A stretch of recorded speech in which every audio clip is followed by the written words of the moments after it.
हे महाराज जी नमोस्तु। आप अपने वचनामृत के द्वारा हम सबका मार्ग प्रशस्त करें। नमो अरिहंतारं नमो सिद्धारं नमो आयर्यारं नमो वज्रायारं नमो लोये सब्साहुरं। अनंतानंत सिद्ध परमेष्टि भगवान की जय। संत शिरोमणि आचार्य भगवान गुरुवर श्री विद्यासागर जी महाराज की जय हो। आचार्य श्री समय सागर जी महामुनि राज की जय हो। निर्यापक श्रमण श्री समता सागर जी महामुनि राज की जय हो। 3,9 करोड़ मुनि राजों की जय हो। सिद्ध चक्र महामंडल विधान की जय हो। 108 मुनि श्री पूज्य सागर महाराज की। आज 64 डिग्री है नहीं 128 128 कल हुआ था 64 डिग्री। हाँ, सिद्ध चक्र महामंडल विधान एवं विश्व शांति महायज्ञ का यह अनुष्ठान आप सभी लोग अनंतानंद सिद्ध भगवान की निर्माण भूमि सम्मित शिखर जी में कर रहे हैं। सभी लोगों के हम चेहरे देख रहे हैं, स्थान की शुद्धि देख रहे हैं।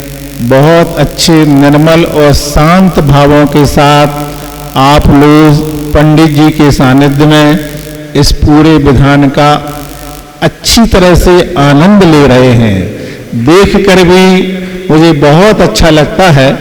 अच्छी तरह से विधिवत जो क्रिया होना चाहिए और जैसे भाव होना चाहिए, आप उन भावों को समझते हुए, शब्दों को समझते हुए, कानों को यहाँ से सुनकर यहाँ नहीं कर रहे हैं, यहाँ से लेकर के नीचे ला रहे हैं अपने हृदय में। तो एक एक विधान का क्या महत्व है उसको समझते हुए विधान कर रहे हैं। यद्यपि ये विधान 8 दिनों का लिखने वालों ने लिखा है और 8 दिन का ही होता है। इसमें प्रारंभ में उन्होंने जो भगवान के 8 अर्घ चढ़ाए जाते हैं, 8 अर्घ से प्रारंभ होता है और जितने जितने दिन बढ़ते चले जाते हैं अर्घ चढ़ाने की संख्या दूनी दूनी हो जाती है। एक 8 दिन में रुक गए, अगर नहीं रुकते तो फिर दूनी कितनी हो जाती, 2000 से भी ज्यादा पहुंच जाते। अभी 1000 तक गाड़ी रुकी है। प्रत्येक विधान का अपने आप में महत्व है। सब प्रथम आप लोगों ने थोड़ा और सही करो भाई, सब प्रथम आप लोगों ने पहले दिन 8 अर्घ चढ़ाए। इन 8 अर्घ चढ़ाने में आपने 8 गुणों की प्राप्ति की भावना भाई। और वो 8 गुण सामान्य गुण नहीं है, कोई मुनिराज के गुण नहीं है, कोई आचार परमेष्टि के गुण नहीं है। वे 8 गुण एक ऐसे गुण हैं इस पूरे विश्व में, इस ब्रह्मांड में, सब जगह सर्वत्र मिला करके अगर देखा जाए इस दुनिया में तो 8 ही गुण सबसे श्रेष्ठ हैं और 8 चीजें ऐसी हैं जो सबसे खराब हैं। उससे खराब 8 चीजें नहीं हैं और उससे अच्छी 8 चीजें नहीं हैं। खराब कौन सी है? 8 चीजें सबसे खराब तो वो 8 कर्म हैं जो सबसे ज्यादा खराब हैं। इस जीव को 4 गतियों में घुमाते रहते हैं। अच्छे क्या हैं 8? बोलो, आवाज आ रही है कि नहीं? पीछे वाले तो बोलो। हाँ आ रही ना? सबसे अच्छी 8 चीजें क्या हैं बोलो? सिद्धों के 8 गुण। समझ में आ रही ना? हाँ, ये सिद्धों के 8 गुण ही सर्वश्रेष्ठ है। इससे अच्छा दुनिया में कुछ नहीं है। जो अच्छी चीज है उन गुणों की प्राप्ति के लिए ही एक प्रयास किया जा रहा है। आप उसके लिए उनकी पूजन करें, भक्ति करें, जाप करें, ध्यान करें, अनुमोदना करें, गुणगान करें, उनको अपने परिणामों में, आत्मा में, चिंतन में लाएं। क्यों? वो 8 ही गुण हैं। बोलो सोदरवन जी, 8 ही गुण हैं। पहले दिन चढ़ाए ना आपने, 8 चढ़ाए ना। इन 8 गुणों की प्राप्ति कैसे हुई? कौन बताएगा? कैसे हुई 8 गुणों की प्राप्ति? बोलो तो कोई। 8 कर्मों को नष्ट करने से 8 गुणों की प्राप्ति हुई। एक कर्म नष्ट करने की प्रक्रिया क्या है? बंधु, इस बात को सुनना भी, कानों से सुनना भी उनके गुणों की प्राप्त करने के लिए कारण बनता है। जब तक आप सुनोगे नहीं, तब तक श्रद्धा नहीं होगा। जब तक श्रद्धा नहीं होगा, तब तक जैन धर्म का पहला कदम प्रारंभ नहीं होगा। पहली सीढ़ी श्रद्धान, श्रद्धान के बाद उसका आचरण, आचरण के बाद उस स्वरूप हो जाना, एक क्रम होता है। तो जो आपके 8 कर्म हैं, ये दुख के कारण थे और भगवान ने उनको नष्ट करके 8 गुणों को प्राप्त किया।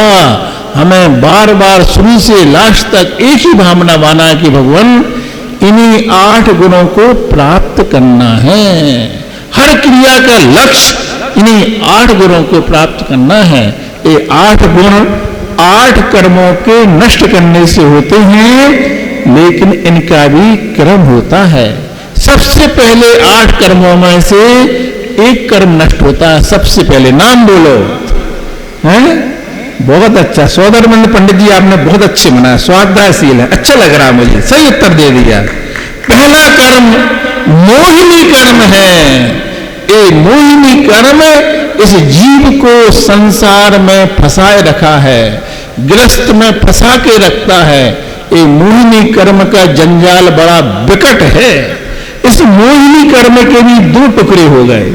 नाम बोलो, दर्शन मोहिनी, चारित मोहिनी। वाह क्या बात है, हमें लगा 4 दिन पहले से हम क्यों नहीं याद हो जाना है।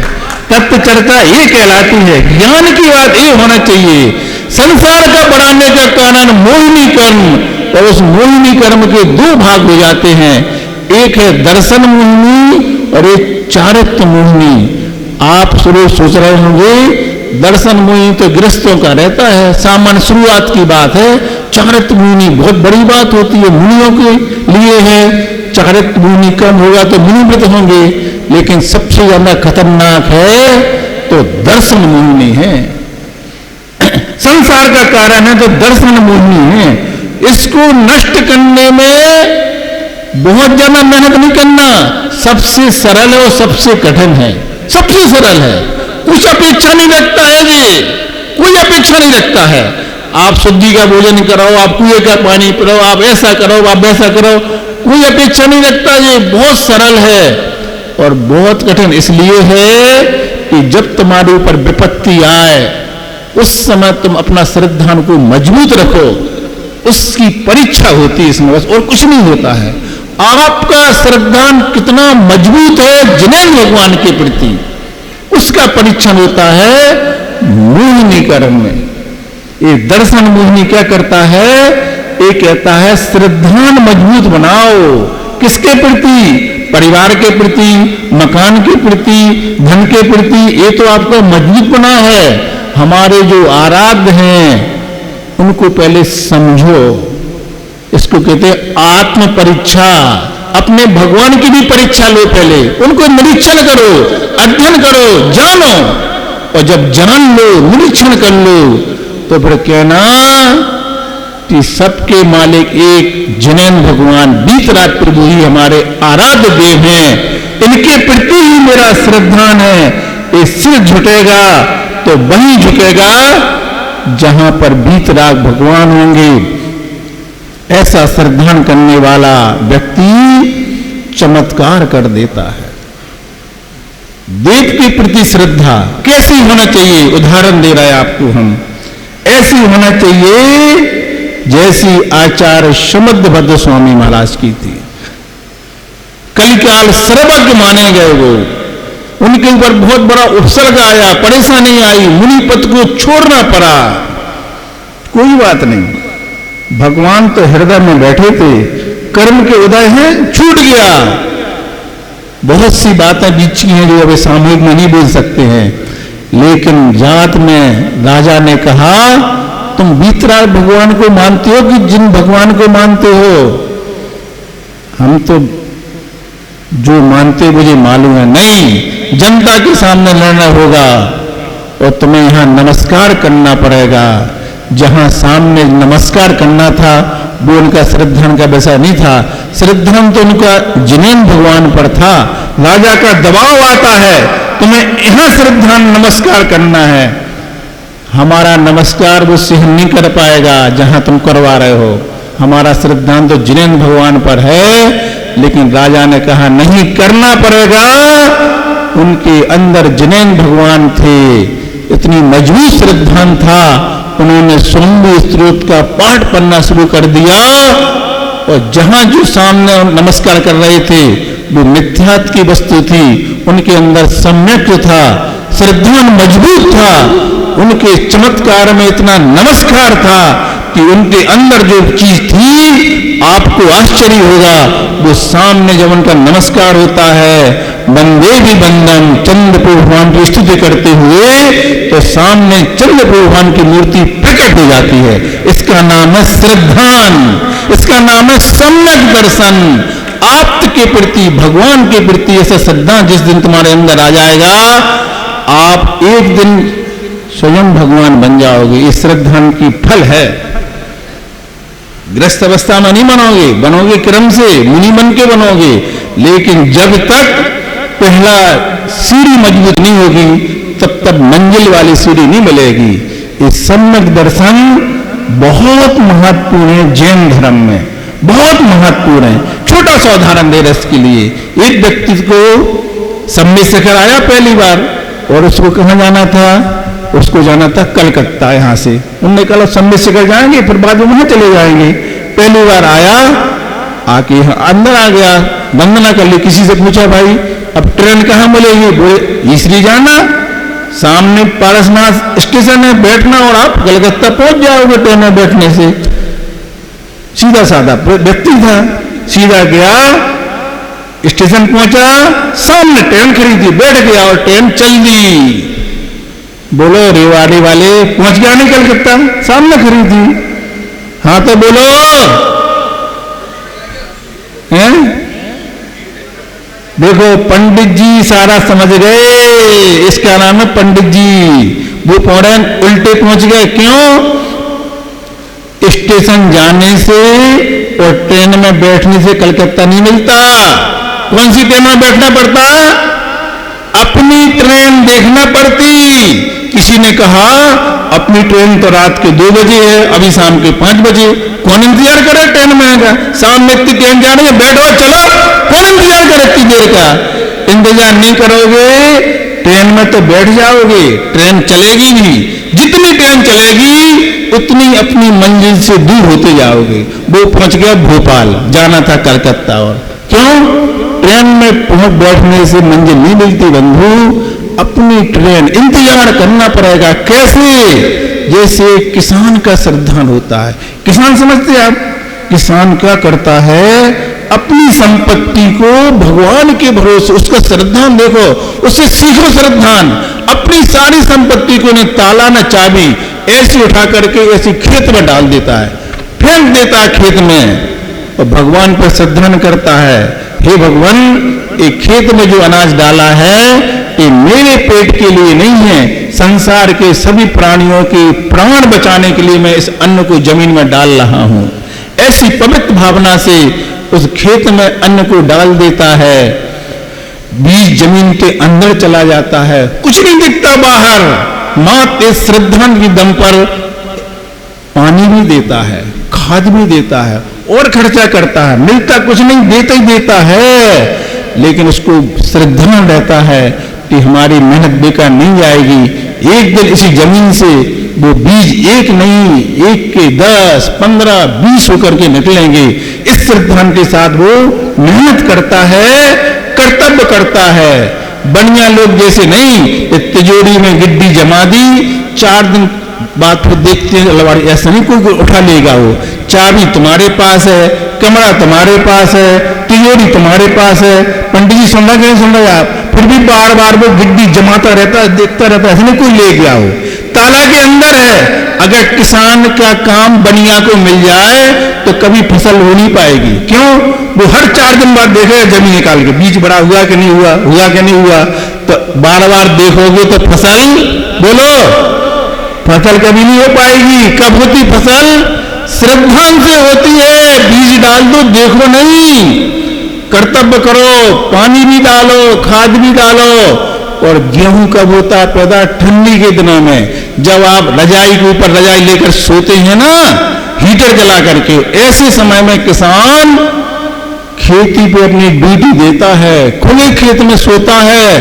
किस लिए? आप सबके पेट को भरने के लिए। इसका नाम किसान होता है। और वही किसान जब धीरे धीरे कर्तव्य को पूरा करता है तो उस जमीन के अंदर से मेरे देश की धरती सोना उगले, उगले हीरा मोती मेरे देश की धरती। ये असली सोना वही है जो पेट भरने वाला है, पेटी भरने वाला नहीं, पेट भरने वाला है। वो किसान हमें बता रहा है मुझे कर्तव्य करना है, कर्तव्य नहीं रखना है। ऐसा जो कर्तव्य करता है श्रद्धा पूर्वक उसके फल की प्राप्ति होती है। ऐसे पहले नंबर जो मोहिनी कर्म होता है, इस मोहिनी कर्म को जो नष्ट करता है दर्शन मोहिनी का, उस व्यक्ति का श्रद्धान मजबूत होता है। मोक्ष महल की पहली सीढ़ी है पंडित जी, पहली सीढ़ी। ऐसा श्रद्धान जो करेगा वह ट्रेन को पहले देखेगा कि मेरा रास्ता कहां जाना है, मेरी ट्रेन यही है। वो 5 घंटे बाद भी मिलेगी तो बैठना तो अपनी ट्रेन में बैठना। एक दर्शन मोहिनी को जिसने जीत लिया, श्रद्धान को मजबूत बना लिया, वही जीव सम्यक दृष्टि रहता है।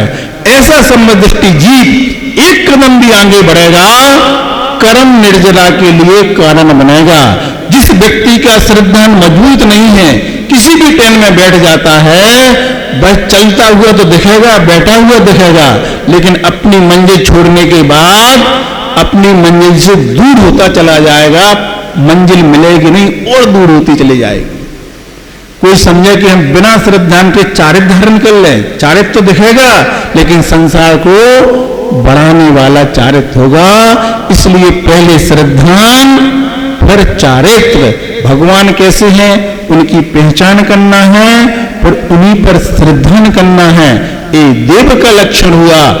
ऐसे ही गुरु, कैसे ही गुरु बताने की जरूरत नहीं है। संत शिरोमणि आचार्य श्री विद्यासागर जी महाराज अपन सबके सामने उदाहरण है। और उन्हीं की प्रीति कीर्ति, वैसा रंग वैसा ढंग, जैसी चाल वैसी ढाल, जैसा वाणी वैसा वात्सल, जैसी भावना वैसी प्रभावना। ऐसा लग रहा एक और नीलांजला की तलय रूप बदलकर आचार्य श्री ही हमारे सामने बैठे हैं। ऐसे गुरु पर श्रद्धान करना जिनके पास परिग्रह तिलतुष मात्र भी ना हो। ऐसे गुरु पर श्रद्धान करने से, ऐसे भगवान पर श्रद्धान करने से, और जो जिनेन्द्र भगवान की वाणी दिव्य ध्वनि के माध्यम से, गणधर के माध्यम से, आचार्यों की परंपरा से ग्रंथ के रूप में तैयार हुई है, ऐसे ग्रंथ की लिखी हुई बात और ऐसे ही ग्रंथ पर श्रद्धान करना। जिस व्यक्ति ने अपने जीवन में ये तीनों चीजों पर श्रद्धान मजबूत बना लिया है, वह जीव सम्यक दृष्टि कहलाता है। ये मोक्ष मार्ग का पहला कदम है। सम्यक दृष्टि बनो। मिथ्यात्व की क्रियाओं पर ना श्रद्धान करना, ना सोचना। अगर आप सम्यक दृष्टि बन जाते हैं, फिर आपका पूजन करना, फिर आपका स्वाध्याय करना, फिर आपका जाप करना, फिर सिद्धचक महामंडल विधान करना सार्थक माना जाएगा। नहीं तो अपन को अन्य क्रिया तुम करते रहोगे, श्रद्धा मजबूत नहीं बनाओगे। तो हमने उदाहरण दे दिया, ऐसे ही होगा जैसे ट्रेन चल रही है, अपन को ऐसा लगा मंजिल आने वाली है, मंजिल आने वाली है, लेकिन मंजिल आ नहीं रही है, मंजिल से हम दूर जा रहे हैं। इसलिए सब प्रथम हम अपने श्रद्धान को बहुत मजबूत बना करके सच्चे समदृष्टि बने, दर्शन मोहिनी जो कर्म है इससे हम आगे बढ़ेंगे। तब चारित्र्य की बात होती है, और जब चारित्र्य में हम अणुवृत्तों के बाद सीधे महावृत्त धारण करते हैं, द्रव्य चित्त काल भाव की अनुकूलता रहती है, चतुर्थ काल होता है, पहला सहन होता है। ऐसे वो मुनिराज जी जिनके पास पहला सनन है, वह श्रेणी पर चढ़ करके 10वें गुरुस्थान पर जब पहुंचते हैं, तब जाकर के इस मोहिनी कर्म पर प्रहार कर देते हैं। जो संसार का कारण था, 4 गतियों में घुमाने वाला था, हमें संसार से छुटकारा नहीं मिल रहा था, कभी स्वर्ग के सुख देता था, वो भी संसार के कारण थे, इंद्रिय सुख थे, कभी नरकों के दुख दिखा रहा था, कभी पशुओं के दुखों को दे रहा था। ऐसे 4 गतियों के दुखों से छुटकाने वाला मोहिनी कर्म ने विजय प्राप्त की मुनिराज ने। धन्य है वो मुनिराज जो स्वर्ग के सुखों को भी ठुकरा करके, इंद्रिय सुखों से अपने मुख को मोड़ करके उस आत्म सुख की ओर चले जाते हैं।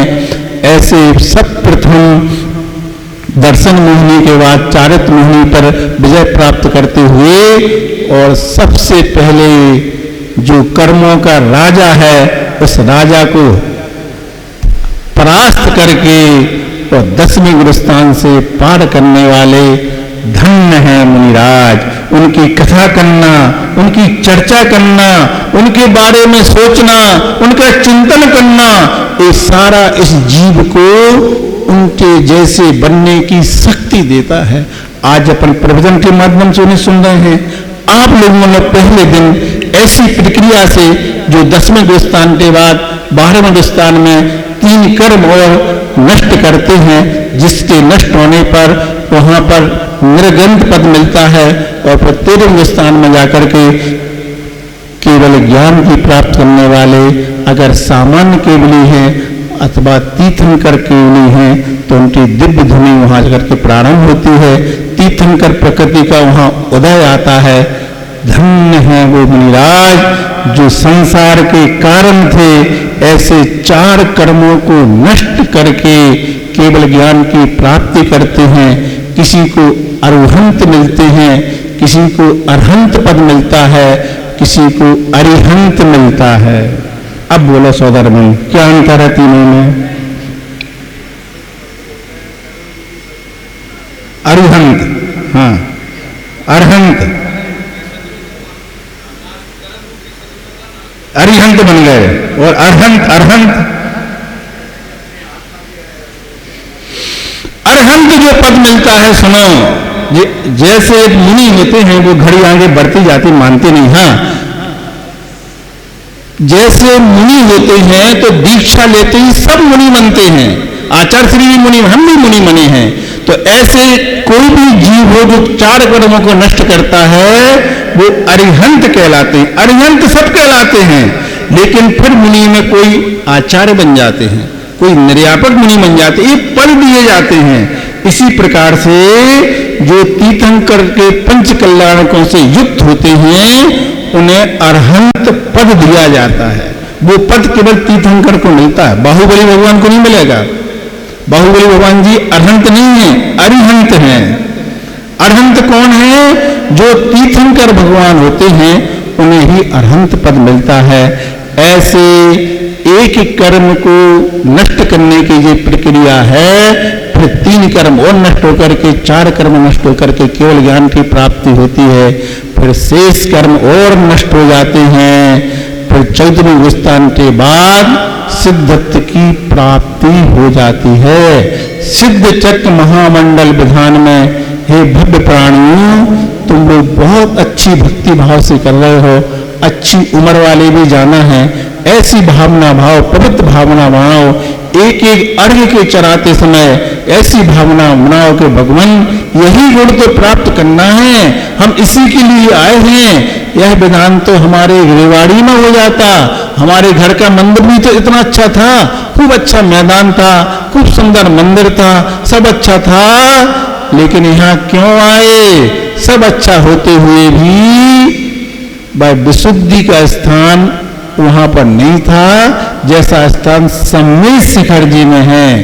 सम्मेद शिखर जी तो बात ही अलग है। यही विधान तुम घर पर करते, 12 बजे तक विधान होता, 12 बजे के बाद कोई दुकान पर चला जाता, महिलाएं रसोई में पहुंच जाती, कोई सर्विस करने चले जाता, कुछ नहीं करता तो यहाँ वहां की बातें करने लग जाता। लेकिन सम्मेद शिखर जी में तो 12 बजे तक विधान करो, फिर दोपहर में कोई स्वाध्याय करो, फिर नीचे के मंदिरों के दर्शन करो, शाम को फिर स्वाध्याय सुनो।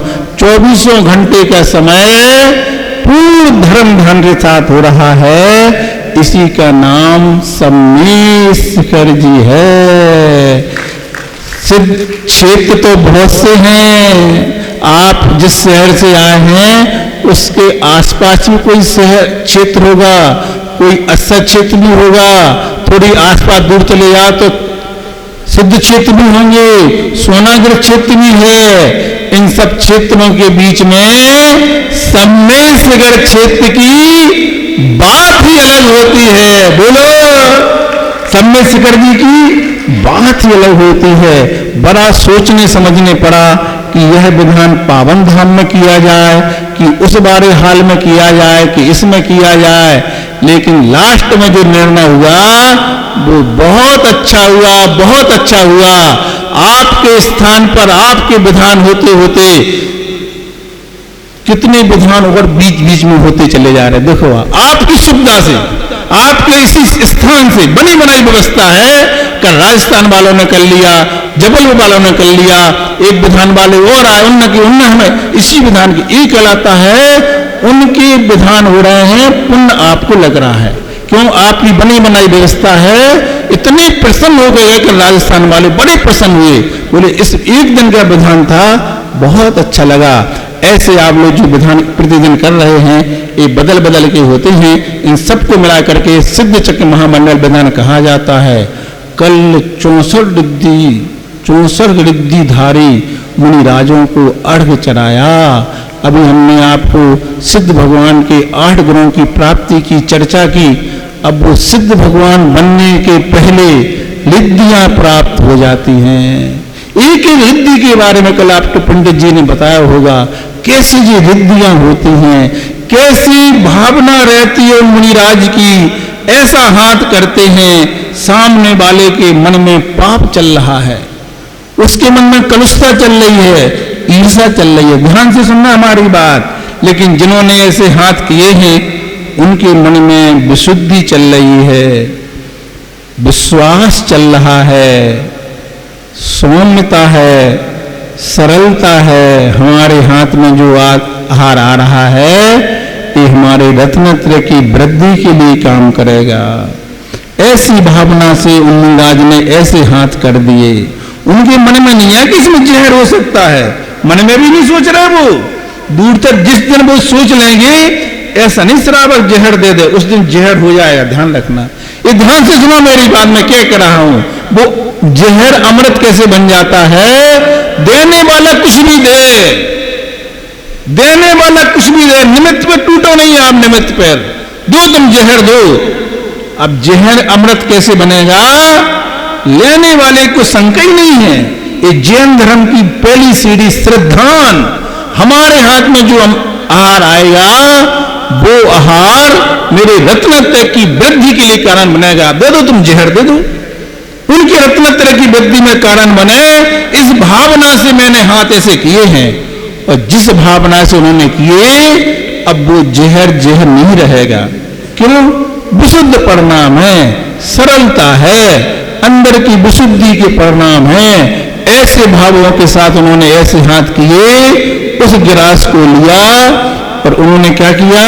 जो हम आहार ग्रहण कर रहे हैं, हम लोगों की शर्त है क्षुधा वेदनी कर्म को नष्ट करने के लिए आहार लेते हैं, रत्नत्रय की वृद्धि के लिए आहार लेते हैं, 6 आवश्यकों के पालने के लिए आहार लेते हैं। शर्त है, 6 कारण लिखे उन्होंने।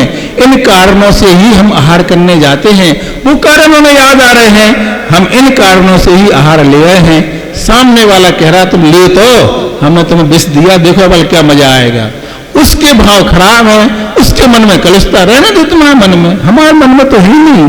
और ऐसी विशुद्धि परिणामों के साथ सामने वाले ने जहर दिया, लेकिन इनकी विशुद्धि, इनके परिणाम ने उस जहर को अमृत बना दिया। इसका नाम है 64 रिद्धि विधान। क्या सीखने मिला? सामने वाले पे टूटो नहीं आप, सामने वाला बुरा बिल्कुल नहीं है, उसका फल वो पाएगा। वासुपूज भगवान कह रहे हैं, स्तुति करने वाला पुण्य प्राप्त करता है, गाली देने वाला पाप प्राप्त करता है। इस दोनों में जो भगवान है उनका बीतराग भाव है। बुरे वाले व्यक्ति के प्रति कलुषता का भाव नहीं है, अच्छे के प्रति राग नहीं है। बीतरागता की परिभाषा देखें आप लोग। जिस दिन सामने वाले के अंदर आपके प्रति अच्छा बुरा भाव आएगा, उस दिन इसका संसार बढ़ जाएगा। अगर तुम अपना संसार कम करना है, तुम सामने वाले पे शंका करो नहीं। सामने वाला बुरा कर रहा है, हम सोचेंगे नहीं। वो बुरा कर रहा है, तुम अच्छा सोचो। अपनी हार कब हो रही है? अपन सामने वाले पे शंका करते हैं, उसकी बुराई करते हैं, उसकी बुराई को दूसरों को बताते हैं। जिस समय तुम दूसरों की सही बुराई को दूसरों को बताओगे, सही बुराई को भी दूसरों से कहोगे, उस दिन पहले तुम बुरा बनना पड़ेगा। तुम्हें अपना मुख पहले खराब करना पड़ेगा। अपने भावों में कलुष, दूसरों की बुराई करते समय अपने भावों में प्रसन्नता नहीं आ सकती है। इसलिए आप उसको कहो नहीं, सहो और समय का इंतजार करो, उसका फल उसको मिलेगा। आप उसकी प्रस्तुति नहीं करो। आप तो उसमें भी ये सोचो कि सामने वाला बुरा कर ही नहीं सकता। इसी का नाम है विपाक विचय धर्म ध्यान। उसका भी अच्छा हो जाए, उसका भी अच्छा हो जाए। वो तो इतना गलत करता, देखो भैया उसका कर्म का उदय है, इसलिए उसकी बुद्धि खराब चल रही है। उसी खराब बुद्धि में हमें अपने परिणाम खराब नहीं करना। हमारी तो बुद्धि सही चल रही है, उसके कर्म का उदय चल रहा, उसमें मैं क्यों शामिल हो जाऊं बुराई करके? ऐसा सोचने वाला धर्मात्मा व्यक्ति अपने धर्म में आगे बढ़ जाता है। ऐसे एक नहीं अनेक उदाहरण हैं। वो रिद्धिधारी मुनिराज जी ऐसे चलते चले जाते हैं। मकड़ी के जाल पर पैर रखता है। सुन रहे नहीं आप लोग? क्या होता है? मकड़ी के जाल पर पैर रख रहे हैं, जाल को जरा सी क्षति नहीं आई। कैसी रिद्धि प्राप्त होगी? विचार करो आप लोग, कैसे रिद्धि प्राप्त हुई? उन्होंने जब किया होगा, हे भगवान मुझे रिद्धि प्राप्त हो जाए, हे भगवान चार रिद्धि प्राप्त हो जाए, ऐसा किया होगा? बोलो। मन में नहीं सोचते, मन में तो सोचो, उन्हें मालूम भी नहीं रहता मुझे रिद्धि है। कैसे हो जाती है फिर? सुनो उस बारे में। जो जीव ऐसे जैन कुल को पाकर, मनुष्य कुल को पाकर अहिंसा धर्म का पालन अच्छी तरह से करता है, श्रद्धान करता है कि हमारे भोजन की जो वस्तुएं हैं, ये बरसात के दिनों में, ये गर्मी के दिनों में, ये ठंडी के दिनों में इनकी मर्यादा होती है। अगर कोई वस्तु पिस जाती है, चाहे वो अन्न हो या मसाले हों, 3 दिन के बाद, बरसात में इनकी मर्यादा के बाद इसमें जीव उत्पन्न हो जाते हैं। कौन से जीव उत्पन्न होते हैं बताओ? छोटे छोटे, आटे में दिखते नहीं है ना, वही हो जाते हैं ना, दिखते नहीं है लेकिन मर्यादा के बाहर उत्पन्न हो जाते हैं। उनको अपन एक इंद्री कहेंगे, है ना? बोलो तो एक इंद्री होंगे ना। जो आटा आपने पीस लिया है, पिसने के बाद जो 3 दिन की मर्यादा है, गर्मी की 5 दिन की है, ठंडी की 7 दिन की है, इस मर्यादा के बाद जो उसको ग्रहण करता है, उसमें एक इंद्री जीव नहीं दिखते। जीव तो दिखते ही नहीं, न 2 इंद्री दिखते हैं। उसमें आचार्यों ने कहा 30 जीवों की उत्पत्ति हो जाती है। 30 का मतलब होता है 2 इंद्री से 5 इंद्री तक। 30 का मतलब होता है मास की संज्ञा प्रारंभ। मर्यादा से बाहर जो खाओगे, जे फास्ट फूड वगैरह तो बात दूर की बात है। पहले तुम्हारे घर के अंदर जो वस्तु है, हमारे आचार्यों ने कहा पहले उसकी भी मर्यादा बनाओ। इसी का नाम होता है अष्टमूल गुण, इसी का नाम होता है प्रतिमा धारण करना। जो मनुष्य जो गृहस्थ होकर के इस प्रकार से अहिंसा व्रत का पालन करता है, जीवों की रक्षा करता है। ये पानी छान कर पीना क्या है बताओ? अनछना पानी में कौन से जीव रहते? दिखते तो कोई नहीं है। ये तुम बोतल भरे रहते ना, भैया कौन सी बोतल आती है, शुद्ध मुद्ध नहीं रहता उसमें। उस बोतल के अंदर 30 जीव रहते हैं। अधिकांश जीव रहते हैं और प्लास्टिक के संपर्क में वो पानी रहता है। जो लगातार प्लास्टिक का संपर्क रहेगा तो तुम्हें बीमारी बनाने के कारण बनेगा, बीमारी भी बढ़ेगी, धर्म भी घटेगा। और जो कुएं से पानी निकालकर बिलछानी डालकर पानी गर्म करके पानी की बात है, ऐसे जीवों को एक भाव में धीरे धीरे जीवों की रक्षा करने का, एक एक दिन पानी छानने का जो पुण्य इकट्ठा होता है, वही किसी न किसी भाव में फिर ऐसी मुनि बनते हैं और मुनि बनने के बाद ऐसे जीवों को चारण रिद्धि प्राप्त हो जाता है। आप इस अहिंसा धर्म की महिमा समझें, एक एक क्रिया का फल मिलने वाला है। जैन धर्म की क्रिया कोई निरर्थक नहीं जाती है। जैन धर्म के प्राण हैं अहिंसा में।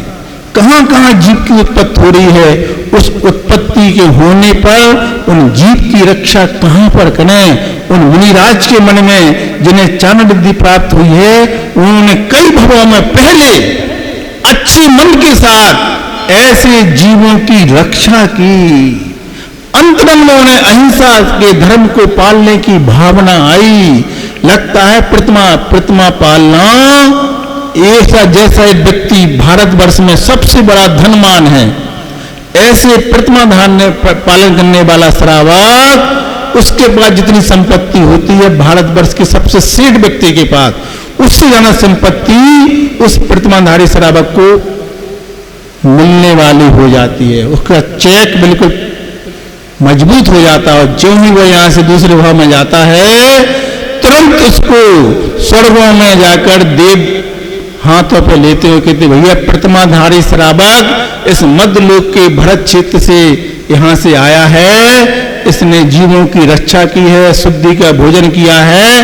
लो, ये सोने का विमान तुम्हारे लिए, ये सोने का विमान रहने के लिए, ये सोने का विमान घूमने के लिए, सोने का जिसके एक एक पाय सोने के बने हैं, सीलिंग में हीरा लगे है। ये है धर्म पालने का फल, बिल्कुल पक्का जो ग्रंथ में लिखा है वही बता रहे हैं आपको। इसलिए ये अपन जो पूजन करते हैं, विधान करते हैं, संविधान अपना अच्छा बनाते हैं, जो रात्रि का पानी पीना छोड़ देते हैं, दिन में ही भोजन करते हैं, उसका फल कैसा कैसा होता है। आगम ग्रंथ को जब पढ़ते हैं, स्वाध्याय करते हैं, तो ये कान खुल जाते हैं कि अरे भगवान, एक ऐसा भव्य प्राणी, कैसा भव्य प्राणी जो तिरंच पर्याय का था, पशु था, मड़घट पर गया। मुनिराज ने देखा, क्यों गया था मड़घट? बुरे परिणामों से गया, बहुत बुरे परिणाम थे, खराब थे, मुर्दे को खाने गया था। लेकिन देखो, स्थान बुरा था, परिणाम बुरे थे, निमित्त एक बहुत अच्छा मिला। वहीं पर एक मुनिराज के दर्शन हो जाते हैं। मुनिराज ने उस खराब व्यक्ति में, उस खराब परिणामों में अच्छाई देख ली और कहा कि हे त्रियंच, हे भव्य त्रियंच, तुम क्या कर रहे हो? तुम्हारे अंदर तो बहुत बड़ी योग्यता है, कल्याण करो। वो कहता, मेरा कल्याण कैसे होगा भगवान, मैं तो मांस खाने आया था। नहीं, तुम्हारा भी कल्याण होगा। देखो मुनिराज जी धन है, उस मांस खाने वाले तिरंग से कह रहे तुम्हारा भी कल्याण होगा। कैसे होगा? जो तुम खाने आए इसको नहीं खाओ। फिर क्या खाएं? हमारा पेट तो इसी से भरता है, हमारे खानदान की रोटी तो यही है। नहीं, शुद्ध चीज खाओ, वनस्पति के काम चलाओ, फल खाओ और समाधि मनन करो। और जो भी खाना दिन में खाना, जो भी पीना दिन में पीना, रात में नहीं खाना पीना, रात में कुछ नहीं करना। देखो सुन लेना आप लोग, कौन था वो? कौन था बोलो तो? वो होशियार था, होशियार। कौन था? होशियार। आप लोग कान से सुनते हैं, मानेंगे नहीं मानेंगे मुझे विश्वास नहीं, लेकिन उस भव्य प्राणी ने एक बार में, पहली बार में मुनिराज की बात मानी और कह दिया, जी महाराज जी, जी महाराज जी कहने वाले का कल्याण होता है। और उस भव्य जीव ने नियम ले लिया, अब रात्रि में ना पानी पिएंगे, ना भोजन करेंगे, जो भी करेंगे दिन में करेंगे और शाकाहार का पालन करेंगे। चला जाता है आगम ग्रंथों में, जिस जिनने मुनिराजों से नियम लिया, प्राय कर परीक्षा होती है तभी नियम का फल मिलता है। और एक दिन ऐसा हुआ, सुबह से शाम तक पानी नहीं मिला, भोजन की तो छोड़ो, और शाम को देखता है, ओ भगवान देखो सामने गड्ढा दिख रहा है, ओ पानी है पानी। मुनिराज ने रक्षा कर ली, मिल गया पानी, प्राण बच जाएंगे पानी पीने के लिए। और देखो पुण्य की बात, कुआं तो है लेकिन कुआं नहीं है, इसमें क्या लगे हैं, सीढ़ी लगी है, बावड़ी है, और धीरे धीरे नीचे उतरता है, पानी तो मिल जाता है। लेकिन जहां पानी है वहीं पर परीक्षा भी है, जहां पानी है वहीं पर परीक्षा। देखो धर्मात्मा की कितनी परीक्षा होती है, बहुत सी क्लासें पार करना पड़ता तब जाकर के और उस धर्म का फल मिलता है। वहां अंधेरा था, नियम लिया था उजाले में, लाइट जलाने का नियम नहीं होगा। जिसका रात्रि भोजन पानी का त्याग है उस व्यक्ति को लाइट जलाकर भोजन नहीं करना चाहिए, सनलाइट चाहिए, पूरा सूर्य का उजाला। दिन भर का प्यासा था, पानी नहीं पिया, मन ने गवाही नहीं दिया। यहाँ अंधेरा है, अंधेरे में रसोई नहीं होना चाहिए, अंधेरे में बना हुआ भोजन आहार में नहीं देना चाहिए। जहां अंधेरे में भोजन बनता है, दिन में, दिन के उजाले में बनाने वाले स्थान पर अंधेरा होता है, तो आपको रात्रि भोजन के पाप का ही फल मिलेगा। जहां बनता है वहां उजिला होना चाहिए, लाइट वाला नहीं, सनलाइट वाला। इससे आप उदाहरण से सीख ले लो। बाहर आ गया, बाहर उसने देखा, अरे यार तो अच्छा का उजाला है, हमने पानी क्यों नहीं पिया, फिर नीचे जाता है। लेकिन जहां पानी था वहां अंधेरा था, उसके मन अंदर जाता बाहर जाता, 5-6 बार ऐसा करता, उसके प्राण निकल जाते। देखने में क्या आया, धर्म का फल जी मिला, प्राण निकल गए। लेकिन आपको नहीं मालूम जी, आत्मा मात्र शरीर बदलती है, आत्मा वही रहती है। उस धर्म पालन का ऐसा फल मिला अगले ही भाव में। क्या हो गया बोलो, आप लोग पढ़ो आराधना कथा को, उसमें रात्रि भोजन त्याग की कथा है, बड़ी शिक्षाप्रद है गृहस्थों के लिए।